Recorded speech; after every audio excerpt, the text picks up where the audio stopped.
Mari kita membaca firman Tuhan dari Mazmur 91 dalam lindungan Allah. Orang yang duduk dalam lindungan yang maha tinggi dan bermalam dalam naungan yang maha kuasa akan berkata kepada Tuhan, tempat perlindunganku dan kubu pertahananku, Allahku yang kupercayai. Sungguh, dialah yang akan melepaskan engkau dari jerat penangkap burung, dari penyakit sampar yang busuk. Dengan kepaknya ia akan menudungi engkau, di bawah sayapnya engkau akan berlindung. Kesetiaannya ialah perisai dan pagar tembok. Engkau tak usah takut terhadap pendahsyatan malam, terhadap panah yang terbang di waktu siang, terhadap penyakit sampar yang berjalan di dalam gelap, terhadap penyakit menular yang mengamuk di waktu petang. Walau 1.000 orang rebah di sisimu dan 10.000 di sebelah kananmu, tetapi itu tidak akan menimpamu.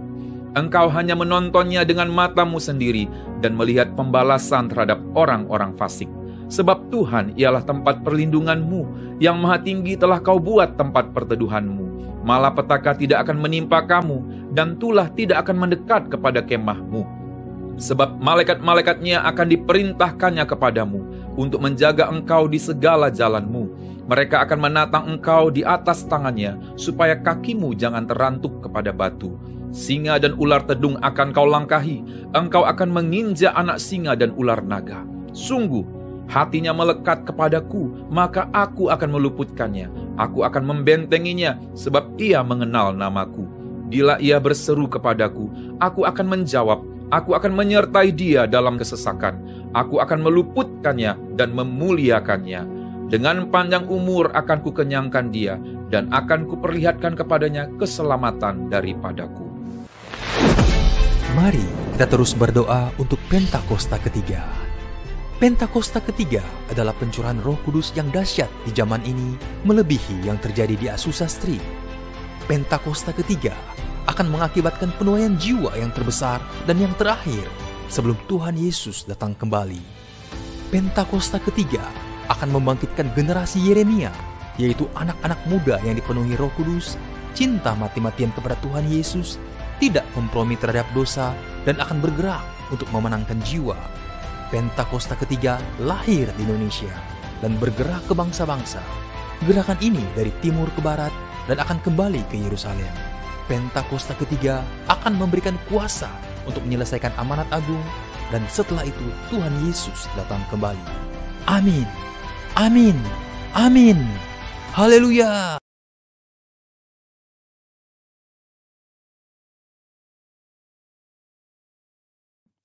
Shalom saudara, dalam Voice of Pentecost kali ini kita akan membahas tentang kualitas bukan popularitas. Bagaimana kita dapat selalu mengambil keputusan yang berintegritas dan berani menghidupinya. Pada keadaan saat ini, dengan adanya pembatasan sosial dan segala sesuatu yang dibuat serba online, integritas kita menjadi sangat diuji. Misalnya, ketika meeting online sengaja mematikan video seolah mengalami gangguan teknis, padahal untuk mengerjakan hal yang lain. Integritas tidak hanya bicara soal keselarasan antara ucapan dan perbuatan, tetapi adalah keputusan yang kita buat secara totalitas dan konsisten. Maksudnya, terus-menerus melakukan segala sesuatu berdasarkan prinsip kebenaran, sekalipun keputusan tersebut berbeda dengan konsep yang dianggap lazim oleh dunia. Bahkan jika keputusan tersebut terlihat merugikan untuk kita. Seperti yang diajarkan oleh Tuhan Yesus dalam Matius 5 ayat 37, jika ya, hendaklah kamu katakan ya. Jika tidak, hendaklah kamu katakan tidak. Apa yang lebih daripada itu berasal dari si jahat. Kita harus selalu berhikmat serta siap untuk berpegang teguh pada prinsip kebenaran. Saudara mungkin pernah menghadapi situasi yang memaksa saudara melakukan sesuatu yang tidak benar, baik di pekerjaan, bahkan di pelayanan atau hubungan sosial, entah karena diminta atasan atau orang yang kita kasihi. Tapi justru pada situasi seperti inilah kita dapat menerapkan ajaran Kristus untuk memiliki keberanian dan hikmat untuk berkata tidak, sekalipun dengan berbagai resiko yang harus kita hadapi. Jika kita berkompromi satu kali saja, kita akan diminta berkompromi lagi di lain kesempatan. Lambat laun, kita akan menjadi terbiasa dan pada akhirnya tidak merasa lagi bahwa perbuatan tersebut salah. Setiap hari, kita dihadapkan oleh pilihan demi pilihan. tidak terkecuali tantangan dan godaan yang menguji ketaatan kita kepada Tuhan. Apa yang harus kita lakukan ketika tantangan atau godaan itu datang? Yang pertama, tidak larut dengan dunia. Di zaman postmodern ini, toleransi dibuat mengarah kepada kompromi yang berbeda dengan kebenaran Alkitab. Orang yang toleran selalu dianggap berpikiran luas, bebas, dan humanis, sehingga orang percaya yang berani berdiri teguh dalam mempertahankan kebenaran firman Tuhan dalam kehidupan sehari-hari semakin berkurang. Kompromi pun sudah dianggap biasa di kalangan gereja yang dulu menekankan pentingnya ketaatan pada firman Tuhan. Keadaan ini mengingatkan akan kisah Daniel, seorang pemuda Israel yang mengalami pembuangan saat Yerusalem ditaklukkan oleh Babel. Pada saat itu, Raja Babel membawa Daniel dan orang-orang terbaik lainnya untuk diajar ilmu pengetahuan dan dibentuk karakternya. Mereka sangat diistimewakan dengan harapan orang-orang tersebut akan loyal kepada Babel. Namun, walaupun mendapatkan kehidupan yang enak dan masa depan yang cerah, Daniel tetap memilih untuk menjalankan perintah Tuhan. Dia tidak memakan makanan raja yang tidak sesuai dengan hukum Taurat. Daniel sadar, sebagai anak Tuhan, ia harus tetap taat, walaupun hidup di tengah bangsa yang tidak mengenal Tuhan. Yang kedua, tidak malu menghidupi kebenaran. Hidup dalam kebenaran adalah hidup tanpa kepalsuan, hidup dengan jujur. Yesus adalah kebenaran. Sebagai pengikut Kristus, kita harus memperkatakan dan mempraktekkan kebenaran dalam hidup. Orang menganggap perintah-perintah yang diberikan Yesus terlalu kaku dan tidak relevan pada zaman ini. Padahal, memang kebenaran tidak bergantung pada perasaan, pengalaman, atau penafsiran yang bersifat subjektif. Kebenaran Allah adalah benar tanpa pengecualian. Orang Kristen yang sejati akan melihat integritas dirinya sebagai suatu harga diri terpenting. Kita tidak perlu merasa takut berpihak kepada kebenaran. Alkitab berkata pada 1 Petrus 4 ayat 16, jika ia menderita sebagai orang Kristen, maka janganlah ia malu, melainkan hendaklah ia memuliakan Allah dalam nama Kristus itu. Biarlah kita tetap mempertahankan kebenaran dan memuji Tuhan. Yang ketiga, hidup seperti Yesus hidup. Yesus adalah kebenaran. Untuk dapat hidup secara benar, maka kita harus hidup dalam Yesus. 1 Yohanes 2 ayat 5-6 berkata, tetapi barang siapa menuruti firman-Nya, di dalam orang itu sungguh sudah sempurna kasih Allah. Dengan itulah kita ketahui bahwa kita ada di dalam Dia. Barang siapa mengatakan bahwa ia ada di dalam Dia, ia wajib hidup sama seperti Kristus telah hidup. Hidup menjadi sama seperti Kristus merupakan kehendak Bapa. Yesus menjelaskan lebih lanjut dalam Matius 5 ayat 48. Karena itu, haruslah kamu sempurna, sama seperti Bapamu yang di surga adalah sempurna. Jika kita berkata hidup dalam Bapa, kita menjadikan Yesus sebagai Tuhan dan Juru Selamat di dalam hidup ini. Dan kita wajib hidup sama seperti Yesus telah hidup. Mari kita minta pertolongan Roh Kudus untuk memimpin hidup kita pada zaman sekarang. Kita harus menyadari bahwa kita adalah anak Tuhan. Maka kita harus hidup sesuai dengan firman Tuhan. Seperti Kristus taat mengerjakan apa yang ditetapkan oleh Bapanya. Itulah yang menjadi kunci keberhasilan Kristus. Seringkali kita berpikir bahwa hidup sama seperti Kristus menjadikan hidup kita terkekang dan menderita. Padahal, jika kamu tetap dalam firman-Ku, kamu benar-benar adalah murid-Ku. Dan kamu akan mengetahui kebenaran. Dan kebenaran itu akan memerdekakan kamu. Seperti tertulis di Yohanes 8 ayat 31-32. Itulah sebabnya, selama di bumi, Yesus tidak pernah menyia-nyiakan kesempatan yang ada. Fokus hidupnya terpusat hanya untuk melakukan kehendak Bapa. Jadi, jika kita mengikuti teladan Yesus, kita akan hidup seperti Dia. Ketika dunia menawarkan kita untuk jadi serupa sepertinya, kita harus berani mengambil keputusan yang berintegritas, yaitu dengan berkata tidak. Tidak larut dalam dunia, tidak malu menghidupi kebenaran, dan yang terutama, hidup seperti Yesus telah hidup. Mari kita menjadi orang percaya yang berintegritas penuh di tengah dunia pada zaman ini. Untuk penjelasan lebih lengkapnya dari tim teologi kami, silahkan buka link yang ada di atas atau scan QR Code yang tersedia. Salam integritas, Tuhan Yesus memberkati.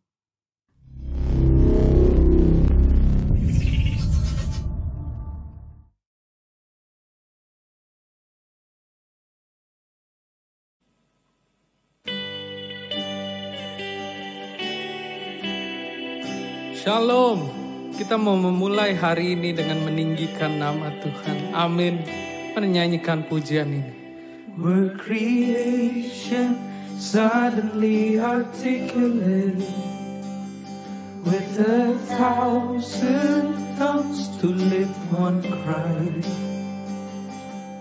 from north to south and east to west, we hear Christ be magnified.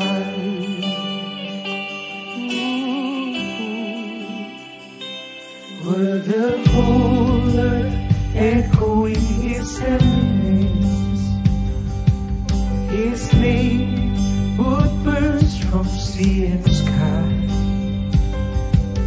from rivers to the mountain tops, we hear Christ be magnified.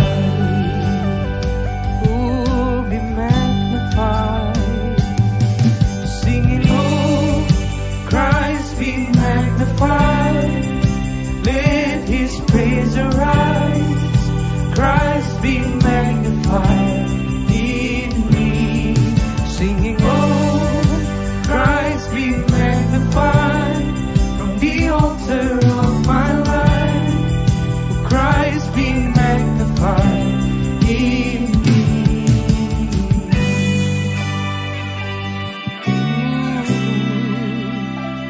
And every creature finds its most melody, and every human heart is made of Christ. Then in one enraptured hymn of praise we sing Christ be magnified. Oh, be magnified. Singing, oh, Christ be magnified. Let His praise arise. Christ be magnified in me. Singing, oh, Christ be magnified from the altar of my life. Oh, Christ be magnified in me.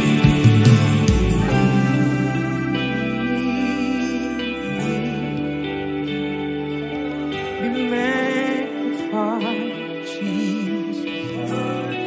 Come on, sing it with faith. And I won't bow to idols. I'll stand strong and worship You. And if it puts me through the fire, I'll rejoice 'cause You're there too. And I won't be fooled by feelings. I hold fast to what is true. 'Cause if the cross brings transformation, You can hang me there with You. Come on, sing. Into resurrection life. And if I join You in something, then I'll join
Sambil tepuk tangan saudara, kita mau nyanyikan pujian ini bersama-sama, amin.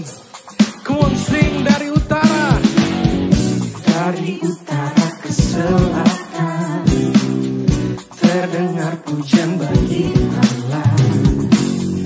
Dari barat sampai ke timur nama Yesus disanjung tinggi. Dari pulau-pulau, lembah-lembah, gunung-gunung yang tinggi, kemuliaannya disaksikan, kebesarannya diceritakan. Oh Yesus, Yesus, nama Yesus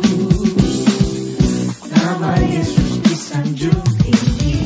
Dari pulau-pulau, lembah-lembah, gunung-gunung yang tinggi, Allahku dahsyat berkuasa, seluruh bumi sujud menyembah, tinggikan namamu. Allahku dahsyat berkuasa, seluruh bumi sujud menyembah, tinggikan namamu.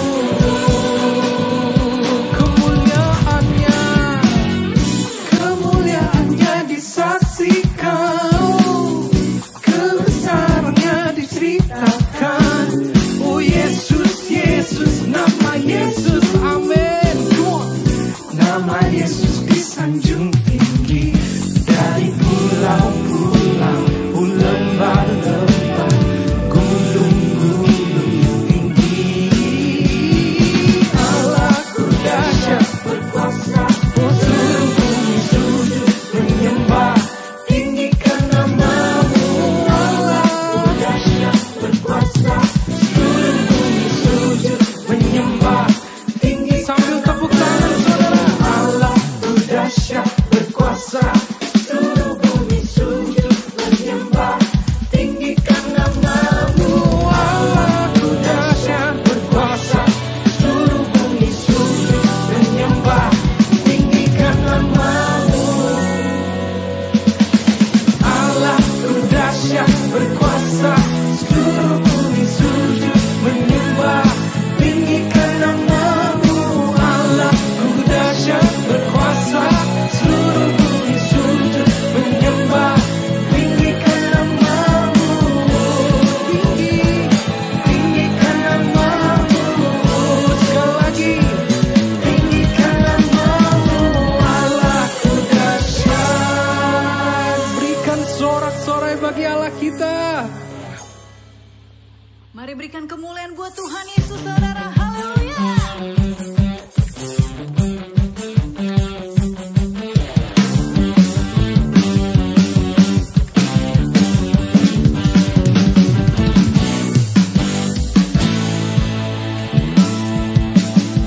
Kau gunung batuku dan kau kota bentengku, tak akan ku ragu. Kau menjamin hidupku, kau keselamatan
worship you.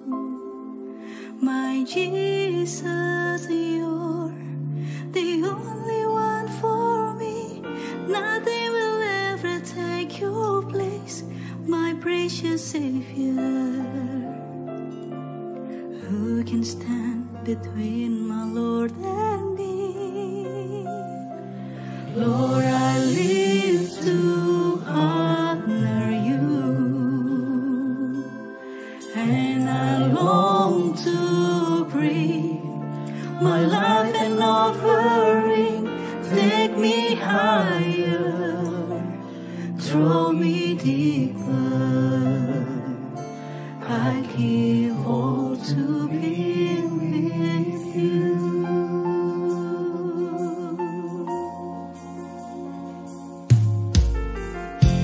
Savior of my soul,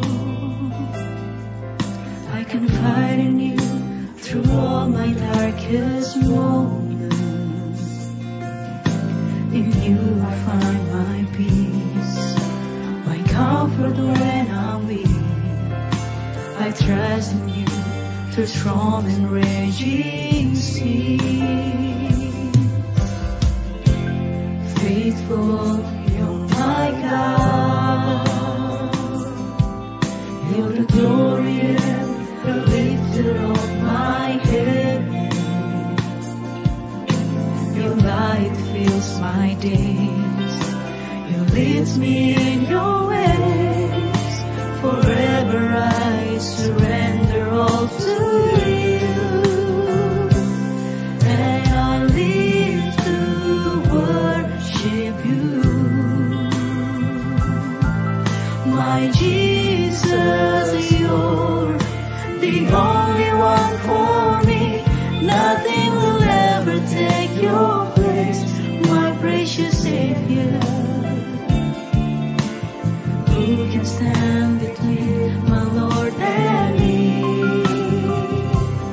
Lord, I live to honor you, and I long to bring my life and offering. Take me higher, draw me deeper. I give all to be with you.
be with you.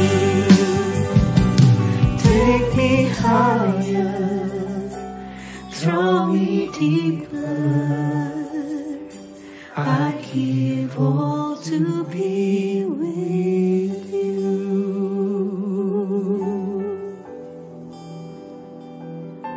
Jesus, We give everything to you. Biarlah kami menyembah Engkau dalam roh dan kebenaran, Tuhan. You are worthy of all Biarlah kami menyembah-Mu karena kami mengasihi Engkau, Tuhan.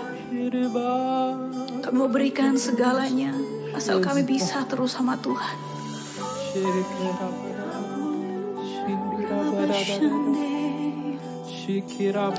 Sebab tidak ada yang lebih indah selain Engkau, Yesus. Oh, biarlah sebab bersamamu itu yang ku mau. Kau segalanya.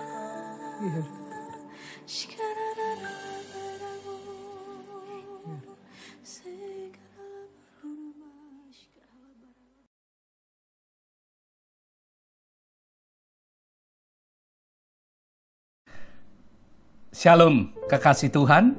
Kita jumpa lagi di minggu kedua bulan September. Ya, sudah masuk ke dalam bulan-bulan akhir di tahun 2021. Tapi kita tetap terus mengucap syukur karena kesetiaan Tuhan memelihara setiap kita. Sehingga hari ini kita masih bisa beribadah bersama-sama. Firman Tuhan hari ini temanya adalah Let your light so shine before others. Terambil dari Matius 5 ayat yang ke-16. Demikianlah hendaknya terangmu bercahaya di depan orang, supaya mereka melihat perbuatanmu yang baik dan memuliakan Bapakmu yang di sorga. Saudara, ayat ini adalah merupakan ayat terakhir dari perikop tentang garam dan terang dunia dari Matius 5, yaitu ayat yang ke-13 sampai 16. Yang merupakan hakikat atau intisari dasar dari tujuan hidup orang percaya. Saya percaya Matius 5 ayat 13-16 setiap kita sudah sangat familiar. Tapi ayat yang terakhir ini ternyata mempunyai suatu arti yang begitu luas dan mendalam. Matius 6 ayat yang pertama sampai keempat, perikop tentang hal memberi sedekah. Ingatlah, janganlah kamu melakukan kewajiban agamamu di hadapan orang supaya dilihat mereka. Karena jika demikian, kamu tidak beroleh upah dari Bapakmu yang di sorga. Di dalam bahasa Inggrisnya, be careful not to practice your righteousness in front of others. Di dalam terjemahan yang lain dikatakan be careful not to perform. Ya. Perform. Di sini digunakan kata perform. Perform artinya kita melakukan sesuatu supaya dilihat orang. Sebab kalau kita melakukan segala sesuatu untuk dilihat orang, kita sudah terima upahnya dari manusia. Dan kita tidak mendapat upah dari Bapa kita yang di surga. Karena itu, good works or good deeds for God's sake alone. Lakukan perbuatan-perbuatan baikmu hanya karena Tuhan saja. Kekasih Tuhan, kenapa melakukan perbuatan yang baik tidak perlu perform, tidak perlu untuk dilihat orang? Sebetulnya untuk memprotek saudara dan saya dari dosa, kesombongan, arrogance and pride. Di ayat 2-4 dari Matius 6 dikatakan, lakukanlah dengan tersembunyi. Hendaklah sedekahmu itu diberikan dengan tersembunyi, maka Bapakmu yang melihat yang tersembunyi akan membalasnya kepadamu. Sebab Allah melihat yang tersembunyi, yaitu sikap hati kita. Allah melihat apa yang tidak dilihat orang. Di dalam 1 Samuel 16 ayat 7, bukan yang dilihat manusia yang dilihat Allah. Manusia melihat apa yang di depan mata, tetapi Tuhan melihat hati. Let your light so shine before men or before others.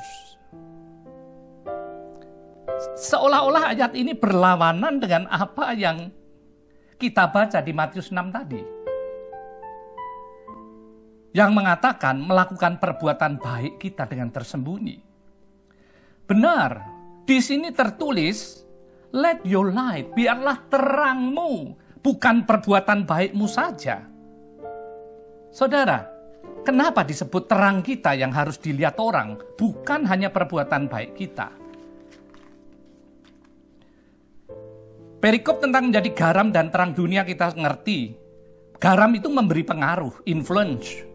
Sedangkan terang itu membuat perbedaan. Karena terang, kegelapan tidak ada. Tentunya dengan kebenaran firman sebagai acuan dan patokannya. Artinya kita hidup seturut dengan firman Tuhan di dalam kehidupan kita sehari-hari.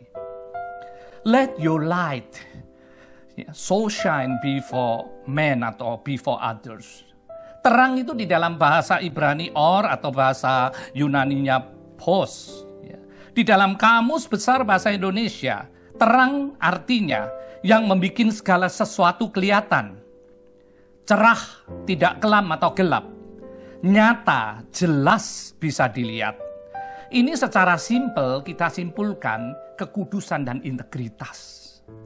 Kenapa kita dulu harus jadi terang? Sebab di dalam proses memuliakan nama Bapa di surga, ini sebab dan akibat. Saat terang kita bercahaya di depan orang, jelas bisa dilihat dan dirasa. Maka mereka, orang-orang itu melihat perbuatan baik kita. Perbuatan baik di dalam bahasa Yunani agathos, yang artinya perbuatan-perbuatan yang dilakukan dalam Allah. Saudara bisa lihat definisi yang jelas dari Yohanes 3 ayat 19-21. Nanti saudara bisa baca sendiri. Karena itu, biarlah kita menjadi terang supaya nama Tuhan dipermuliakan. Dari mana kita mendapat terang? Bagaimana kita untuk menjadi terang? Kita tahu, satu-satunya sumber terang di dunia ini adalah Yesus Kristus. Tertulis di dalam Yohanes 8 ayat 12. Maka Yesus berkata kepada orang banyak, katanya, "Akulah terang dunia.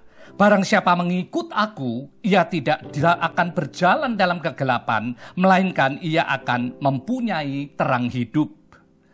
I'm the light of the world. Whoever follows me will not walk in darkness, but will have the light of life." Saudara, berjalan dalam terangnya, itulah terang hidup. Kita hidup taat dengan kebenaran firman. Sekarang kita akan belajar bagaimana supaya kita ini menjadi terang. Terang kita, terang huruf kecil tentunya, terang kita bercahaya di depan orang. Ada 3 hal yang harus diingat, direnungkan dan diaplikasikan, dilakukan dalam hidup kita. Yang pertama, hidupmu harus jadi terang dulu, baru bisa bercahaya di depan orang. Kenapa? Mungkin kita bertanya, kenapa hidup kita harus jadi terang? Bukankah kita sebagai orang Kristen, orang percaya, lahir baru, yang sudah melakukan perbuatan baik? Tentunya kita sudah menjadi terang. Oh, belum tentu, saudara. Sebab ada orang yang lakukan semua itu tapi tidak pernah menjadi terang karena attitude-nya, sikap hatinya tidak benar di hadapan Tuhan. Sikap hatinya tidak beres. Saat kita lakukan perbuatan-perbuatan baik kita, tapi dengan attitude yang salah, dengan sikap hati yang salah, tidak tulus, munafik, orang lain mungkin saja tidak tahu. Tetapi Tuhan 100% tahu, sebab Dia lihat isi hati kita. Perbuatan-perbuatan baik seolah-olah kita menjadi terang, yang bercahaya, dipuji orang, dikagumi, dibicarakan, bahkan kita disebut sebagai orang-orang rohani. Tapi di mata Tuhan tidak ada poin, tidak ada nilainya. Dan ingat, di mata manusia pun itu semua sementara, saudara. Apapun yang kita lakukan, Your good deeds, perbuatan baikmu yang dilakukan dengan sikap hati yang tidak benar, cepat atau lambat akan dibukakan. The truth will reveal. Kebenaran akan muncul. Sama halnya dengan hipokrasi, kemunafikan, kepura-puraan kita pasti akan muncul pada waktunya. Dan tentunya segala perbuatan baik kita bukan jadi terang yang bercahaya, bahkan menjadi batu sandungan, tidak menjadi contoh yang baik dan sudah pasti tidak memuliakan Bapa di surga. Ingat, dunia ini selalu ada stigma. Ya. Kita mungkin seringkali familiar dengan istilah like father, like son. Meskipun itu tidak ada di dalam Alkitab. Di dalam Alkitab yang ada adalah mereka akan mengatakan begitu ibu, begitu anak perempuannya. Di dalam Yeskiel 16 ayat yang ke-44. Ketidaktulusan kita dalam melakukan perbuatan baik membuat terangnya di dalam diri kita tidak bercahaya di depan orang. Sebaliknya, orang akan mempunyai image yang salah, image yang jelek tentang Allah Bapa kita. Saudara, kekasih Tuhan, menjadi terang yang pertama, sebab kita seringkali disebut sebagai anak-anak terang. Di dalam Efesus 5 ayat 8-10, jelas sekali kriteria tentang anak-anak terang. Memang dahulu kamu adalah kegelapan, tapi sekarang kamu adalah terang di dalam Tuhan. Sebab itu hiduplah sebagai anak-anak terang. Karena terang hanya berbuahkan kebaikan, keadilan, dan kebenaran. Dan ujilah apa yang berkenan kepada Tuhan. Saudara dan saya disebut sebagai anak-anak terang. Di dalam Yohanes 3 ayat 19-21 lebih jelas lagi. Dan inilah hukuman itu. Terang telah datang ke dalam dunia, tetapi manusia lebih menyukai kegelapan daripada terang. Sebab perbuatan-perbuatan mereka jahat. Sebab barang siapa berbuat jahat, membenci terang, dan tidak datang kepada terang itu, supaya perbuatan-perbuatannya yang jahat itu tidak nampak. Ayat 21, tetapi barang siapa melakukan yang benar, ia datang kepada terang, supaya menjadi nyata bahwa perbuatan-perbuatan yang dilakukan dalam Allah, perbuatan-perbuatan baiknya dilakukan dalam Allah, artinya dengan sikap hati yang benar, dengan sikap hati yang dikenan Allah, dengan sikap hati yang tulus. Saudara, untuk menjadi terang yang pertama, kita sendiri harus jadi terang dulu. Tentunya terang dengan kriteria, bukan kriteria dunia, bukan kriteria kita pribadi, tapi terang sebagaimana firman Tuhan katakan. Yang kedua, kalau engkau sadar kamu harus menjadi terang, artinya hidup kita itu melawan kegelapan. Hidup melawan kegelapan sudah pasti melawan arus, saudara. Sebab kita tahu dunia saat ini yang semakin lama semakin gelap, penuh dengan kejahatan, kebohongan, kebencian, persaingan, kebingungan. Ya. Dan di dalam Matius 24 ayat 12 dikatakan kasih itu menjadi dingin.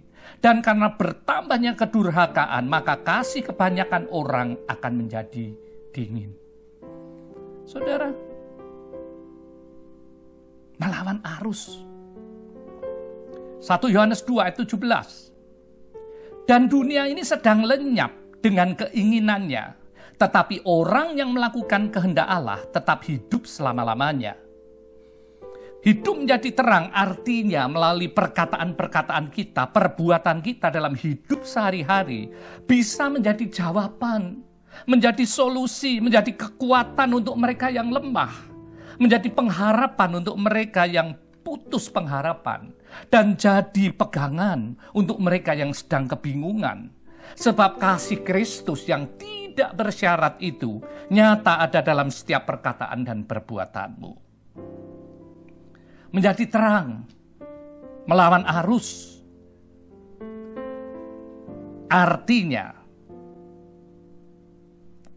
engkau bergerak bukan hanya dengan kekuatanmu sendiri, tapi engkau bergerak dengan kasih Kristus yang tidak bersyarat, yang ditawarkan kepada dunia yang gelap. melalui hidup kita. You offer hope when there is none. Kita menawarkan pengharapan saat tidak ada pengharapan. You offer encouragement when it is needed. Kita menawarkan dorongan semangat pada mereka yang membutuhkan. You offer kindness despite being surrounded by haters. Engkau menawarkan kebaikan meskipun sekelilingmu penuh dengan kebencian. You offer compassion in a cold world. Kau menawarkan belas kasihan kepada kasih dunia yang semakin dingin. You offer passion when you are made with impassion. Kau menawarkan kesabaran kepada mereka yang tidak sabaran. Inilah yang dikatakan terangmu bercahaya. Artinya kasih Kristus terpelihara, nyata ada dalam hidupmu sehari-hari. Sehingga fungsi kita sebagai garam dan terang dunia benar-benar ada dalam hidup kita sehari-hari. Christ is the only spiritual light in the world. Kita tahu Kristus satu-satunya ya, terang bagi dunia. And that truth is distributed through his people. Born again Christian, you and me. Dan kebenaran itu didistribusikan melalui orang-orangnya yang sudah lahir baru, yaitu saudara dan saya. Dan melalui kehidupan kita, nama Tuhan dipermuliakan. Mampukah kita melawan arus? Mampukah kita hidup melawan kegelapan, saudara? Poin yang ketiga. Let your light so shine before others. Biarlah terangmu bercahaya di depan orang. Ini tidak mungkin dengan kekuatan kita sendiri. Kekuatan kita sangat terbatas. Tapi jangan pernah ragukan keberadaan rohnya, keberadaan Roh Kudus, roh kebenaran yang ada dalam diri kita saat kita menjadi ciptaan baru di dalam Kristus.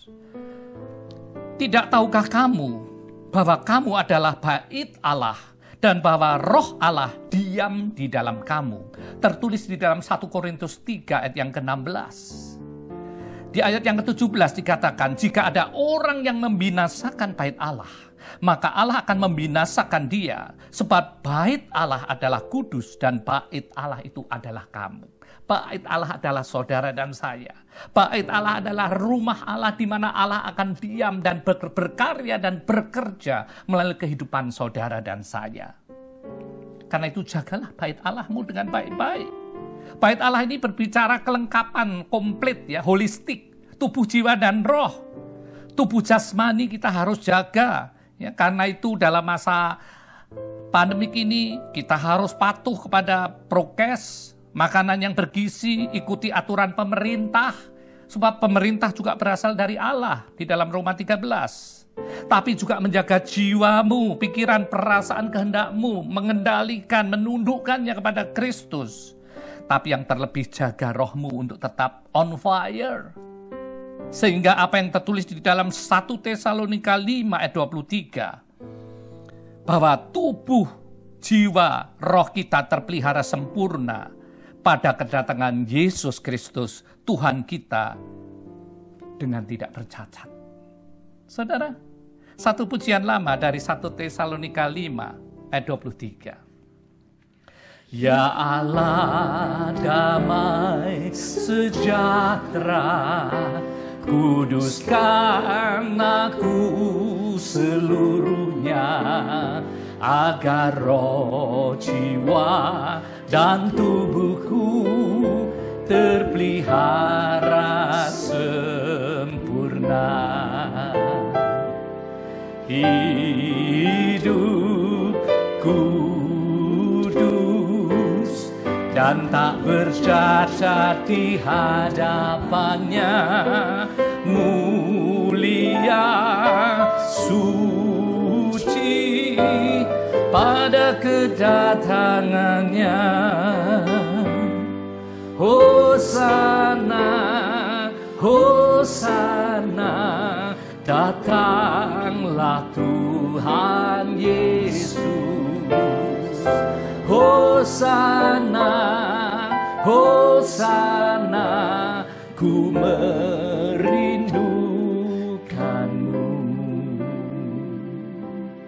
Ada amin, saudara? Memelihara tubuh, jiwa, roh terpelihara sempurna. Caranya bagaimana? Hidup kudus dan tak bercacat di hadapannya. Artinya hidup sesuai dengan firman Tuhan. Ya. Kita tahu di dalam Mazmur 119 tertulis dengan jelas, firman itu pelita bagi langkah kaki kita. Kalau kita mau hidup benar, ikuti pelita itu supaya kita tidak tersasar dalam kegelapan. Yohanes 14 ayat 26. Tetapi penghibur, yaitu Roh Kudus yang akan diutus oleh Bapa dalam namaku, dialah yang akan mengajarkan segala sesuatu kepadamu dan akan mengingatkan kamu akan semua yang telah kukatakan kepadamu. Saudara, luar biasa sekali. Karena itu tidak heran setiap orang percaya lahir baru selalu manggil Allahnya Bapa, saudara. Karena dia begitu care. Dia bukan hanya memberi perintah untuk diikuti, tapi dia mengajarkan supaya kita ini ngerti benar-benar. Mengingatkan kalau kita ini lupa. Saudara, bukankah luar biasa? Menjaga tubuh kita bait Roh Kudus, tempat di mana Roh Kudus berkarya melalui hidup kita, tapi juga menjaga roh dan jiwa kita. Sebab di dalam Yohanes 16 ayat yang ke-8, dan kalau ia datang, ia akan menginsafkan dunia akan dosa, kebenaran, dan penghakiman. Saudara, kita ini manusia roh. Punya jiwa, pikiran, perasaan, kehendak, tinggal di dalam tubuh jasmani yang sementara. Saat kita kembali, yang kembali itu roh kita. Dan roh kita akan bisa kembali kepada yang mengaruniakannya hanya ketika kita hidup dalam kekudusan. Kita hidup sesuai dengan firman-Nya. Yohanes 16 ini menginsyafkan dunia akan dosa, kebenaran, dan penghakiman. Akan ada penghakiman. Karena itu kita betul-betul harus berhati-hati dalam waktu-waktu sisa yang ada saat hari-hari ini. Kekasih Tuhan, let your light so shine before others. Biarlah terang kita percaya di depan orang. Caranya, yang pertama, hidupmu harus menjadi terang dulu. Yang kedua, saat engkau ngerti hidupmu jadi terang, artinya engkau harus berani lawan arus.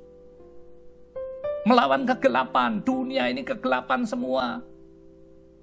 Dan yang ketiga, kita melawan arus bukan karena kuat gagah sendiri, tapi karena ada roh Allah, roh kebenaran yang akan membawa kita pada seluruh kebenaran. Yohanes 16 ayat 13, tetapi apabila ia datang, yaitu roh kebenaran, ia akan memimpin kamu ke dalam seluruh kebenaran. Sebab ia tidak akan berkata-kata dari dirinya sendiri, tetapi segala sesuatu yang didengarnya, itulah yang akan dikatakannya, dan ia memberitakan kepadamu hal-hal yang akan datang. Saudara-saudara yang kekasihi Tuhan, biarlah terang kita bercahaya di hadapan orang.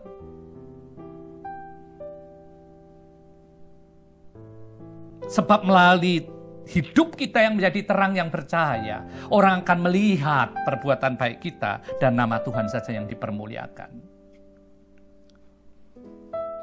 Efesus 2 ayat yang ke-10 berbunyi demikian.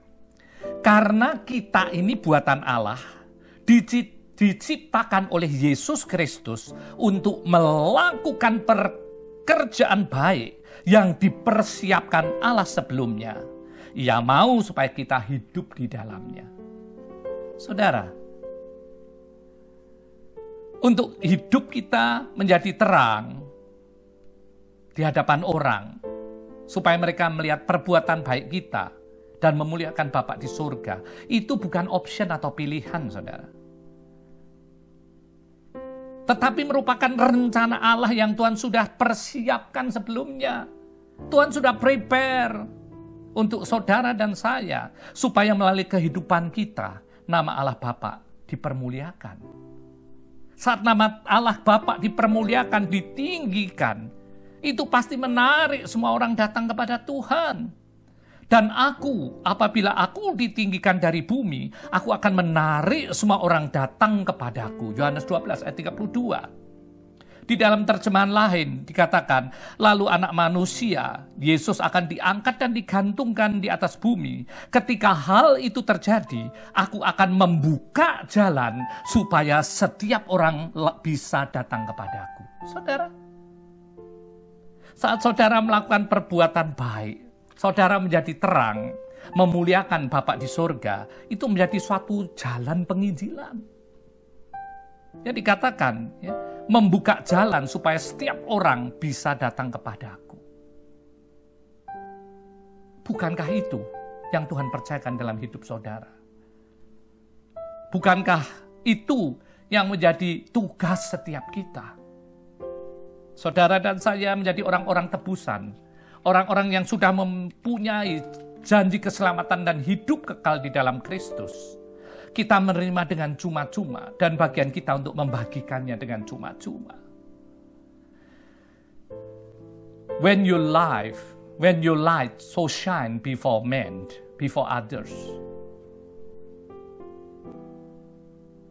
Secara tidak langsung, saudara sedang membawa mereka untuk pengen kenal siapa pribadi yang ada di dalam diri kita.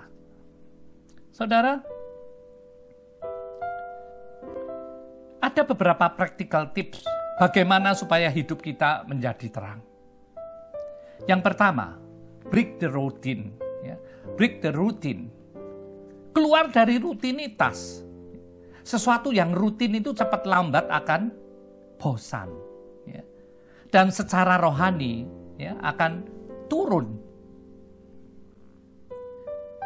Kenapa? Ya, untuk bercahaya, terang kita bercahaya, kita boleh ya, yang disarankan untuk break the routine, keluar dari rutinitas, to draw attention from others, untuk menarik perhatian orang lain, ya, untuk menemukan ladang baru untuk kita garap, untuk kita punya tempat baru untuk menabur benih kebenaran firman, dan pasti kita menuainya. Yang kedua, improve time with God and with man. Untuk menjadi terang kita bercahaya sudah pasti. Keintiman kita dengan Allah tidak mungkin tidak jadi yang prioritas. Tapi juga kita tidak menyendiri eksklusif, tapi kita harus berbaur dengan begitu banyak orang di luar sana. Supaya apa? Supaya terang kita menjadi berkat. Di dalam Matius 5 ayat 14 dikatakan, kamu adalah terang dunia. Kota yang di atas gunung tidak mungkin tersembunyi. Karena itu jangan kita justru ya makin rohani, makin eksklusif. Ya. Aduh, aku ilfil deh kalau gaul sama orang-orang gitu. Teman-teman lamaku itu aduh guyonnya. Saudara, justru disitulah kita harus berfungsi sebagai garam dan terang dunia. Bukankah dikatakan engkau seperti anak domba dikirim ke tengah serigala. Engkau terang, engkau masuk ke dalam kegelapan supaya engkau merubah kegelapan itu menjadi terang. Engkau menjadi garam, engkau memberi influence, engkau memberi rasa yang lain kepada lingkungan yang tawar, kepada lingkungan yang egois dan kasihnya menjadi dingin.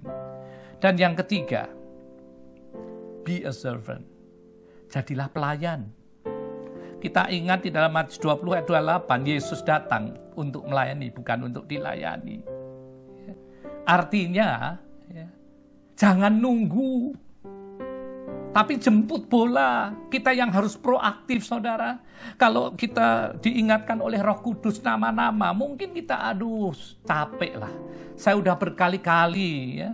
Tapi kali ini ikutilah. Kalau dorongan Roh Kudus datang kembali, ikutilah. Sebab siapa yang tahu, kali ini betul-betul engkau boleh memancarkan terangmu bercahaya dalam hidup orang itu. Dan orang itu akan menerima Kristus, diselamatkan, mengorehi janji keselamatan dan hidup kekal. Kekasih Tuhan,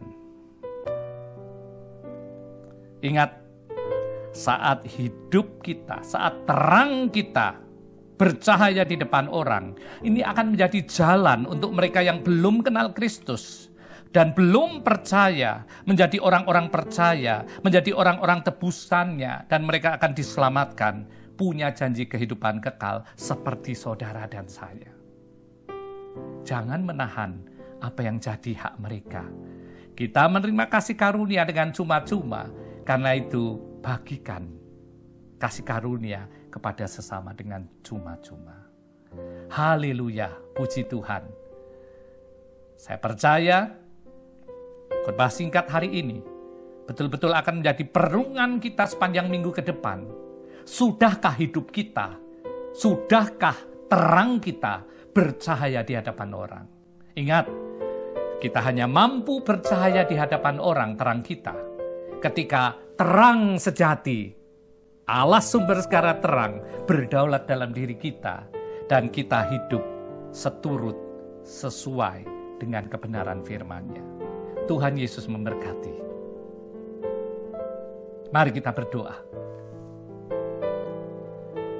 Bapa, terima kasih. Hari ini Kau ingatkan pada setiap kami, bahwa kami harus berfungsi sebagai garam dan terang dunia. Dan biarlah terang kami bercahaya di hadapan orang, sehingga mereka bisa melihat perbuatan kami yang baik, perbuatan kami yang sejalan di dalam Tuhan, dan nama Tuhan yang dipermuliakan. Hamba-Mu selesai berbicara, tapi biarlah Roh Kudus masih terus mengajar kepada kami, mengingatkan kepada kami, untuk kami bukan hanya jadi pendengar firman saja, tapi orang yang mendengar, merenungkannya, dan mempraktekkan dalam hidupnya sehari-hari, sehingga firman ini tidak kembali sia-sia. Berkati setiap anak-anak-Mu di dalam nama Yesus. Amin. Saudara-saudara yang dikasihi Tuhan, kesempatan untuk kita memberikan persembahan yang terbaik untuk pekerjaan Tuhan melalui gereja di tempat ini. Mari bersatu hati kita berdoa. Bapa, terima kasih untuk kesempatan kami untuk berkontribusi dengan pekerjaan Tuhan melalui gereja lokal di tempat ini. Berkati setiap anak-anak-Mu yang memberi, orang yang memberi tidak pernah berkekurangan. Kami percaya berkat damai sejahtera sukacita Tuhan berikan pada setiap kami, sebab kami memberikan dengan sukacita karena kami mengasihi Tuhan. Di dalam nama Yesus, amin. Kita akan segera mengakhiri, mari kita sekali lagi berdoa. Bapa, terima kasih untuk hari ini. Kebenaran firman-Mu sudah kami terima sebagai nutrisi untuk pertumbuhan rohani kami.